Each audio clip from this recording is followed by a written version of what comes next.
Pemirsa, lalu apa yang perlu disikapi serius terkait dengan kekesalan Presiden Joko Widodo atas melimpahnya pakaian bekas impor di tanah air? Kita bahas bersama dengan Direktur Eksekutif Indonesia Public Institute, Karyono Wibowo. Selamat pagi, Pak Karyono.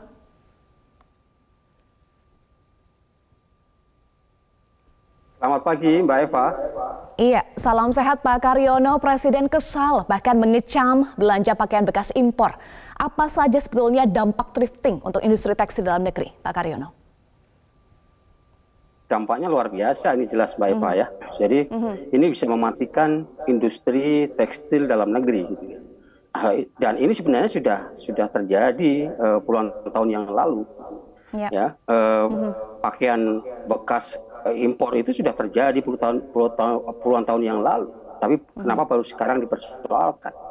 Nah, industri tekstil kita di dalam negeri ya tumbang ya, banyak yang gulung tikar gitu, gara-gara salah satu penyebabnya adalah impor pakaian bekas ya, dan itu terjadi secara masif ya di berbagai daerah ya.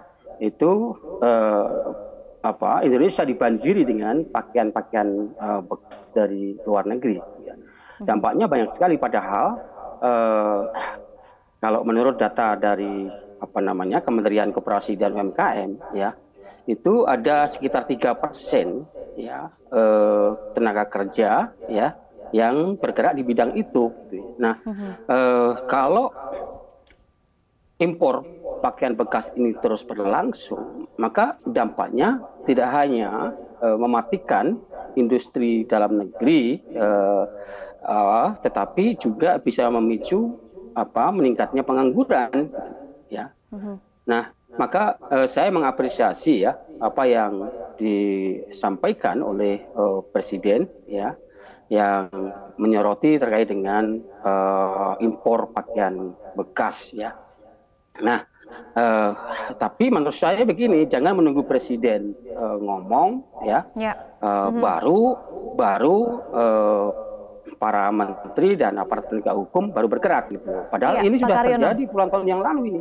Ya, ini sudah terjadi puluhan tahun yang lalu. Hal yang sama disampaikan atau disuarakan oleh para pedagang pakaian bekas impor yang juga protes jual beli pakaian bekas impor kan sudah lama, sudah puluhan tahun. Kok baru dilarangnya sekarang? Bagaimana sebetulnya aturannya, Pak Karyono?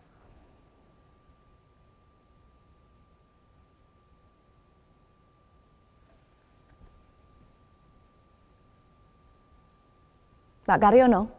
Halo, Mbak Eva. Ya, tadi sempat terputus karena ini saya lagi di Sukabumi, jaringannya. Saya ulangi ya, bagus. Pertanyaannya bisa ya, Pak Karyono. Lagi, Mbak Eva. Baik, saya ulangi, Pak Karyono. Para pedagang pakaian bekas impor ini kan juga protes. Jual beli pakaian bekas impor kan sudah lama. Bahkan Pak Karyono bilang sudah puluhan tahun. Kok baru dilarangnya sekarang? Bagaimana sebetulnya aturannya, Pak Karyono? Iya, memang ada Permendagri ya.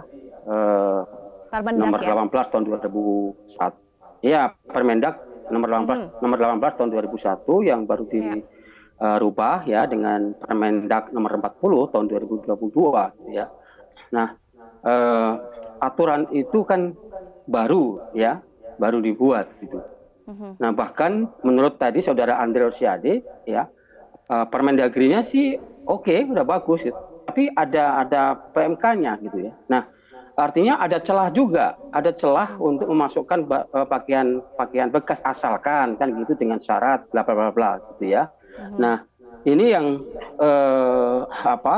kalau memang mau melarang impor pakaian bekas ya harus tegas gitu ya, jangan ada ruang sedikit pun gitu untuk membuka celah bagi masuknya barang-barang pakaian bekas. Celah apa yang Anda maksud, Pak Karyono, dalam Permendag?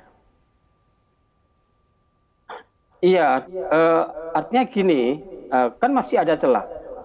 Permendagnya oke, tapi masih ada celah gitu ya bagi masuknya pakaian impor bekas ini ya dengan beberapa syarat kan, seperti yang disampaikan tadi Saudara Andre Rosiade tadi itu, yang meminta Menteri Perdagangan untuk mengkonfirmasi apakah betul itu dengan syarat 25% atau 30% tadi itu. Ya. Pengawasannya harus bagaimana Pak Karyono? Karena masalahnya ini ada peminat, bahkan total nilai impor thrifting ini mencapai 7,8 triliun rupiah, angka yang besar Pak Karyono. Iya, sangat besar. Maka ya Menteri Dalam Negeri dalam hal ini ya sebagai regulator ya. Menteri Perdagangan ya Pak Karyono. Harus tegas. Iya, Menteri Perdagangan gitu. Dan juga aparat kepolisian ya juga harus bergerak cepat. Jadi jangan begini. Tadi kan Menteri Perdagangan ya Pak Zulkifli Hasan tadi akan membakar sekian ratus bal pakaian bekas gitu ya. Nah, jangan hanya sekedar itu gitu loh. Yang penting adalah bagaimana penegakan hukum, penegakan aturan itu.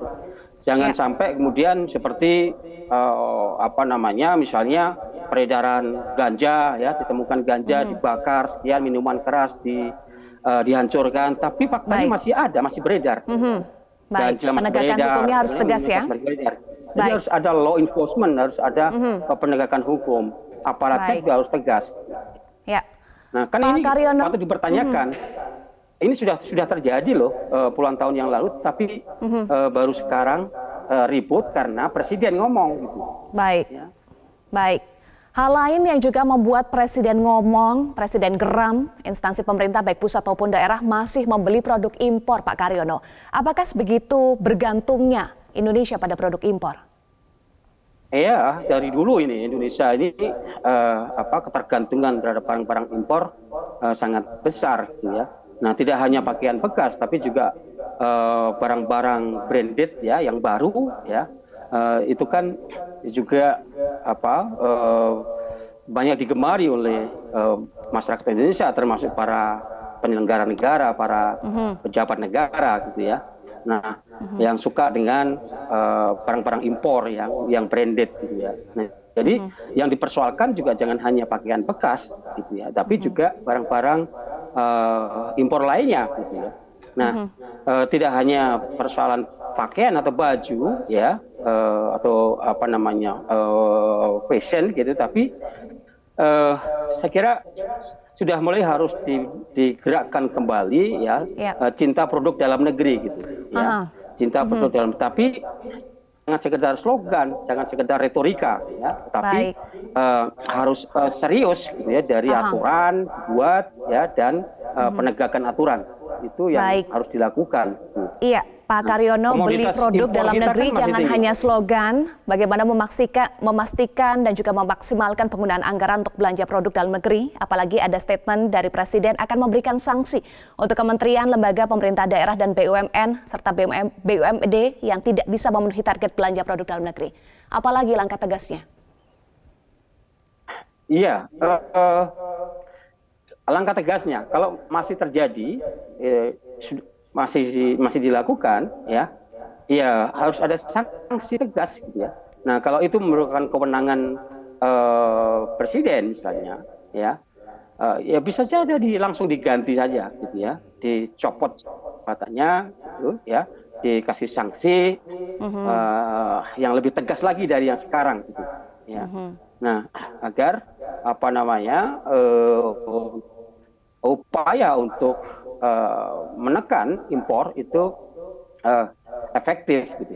Jadi jangan sekedar himbauan, jangan sekedar retorika, tapi dari hulu sampai hilir ya, itu harus ditata dengan baik gitu ya.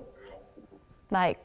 Belanja produk dalam negeri jangan sekedar retorika saja, harus ada sanksi tegas. Terima kasih Karyono Wibowo, Direktur Eksekutif Indonesia Public Institute, sudah bergabung bersama kami di Metro Pagi Prime Time.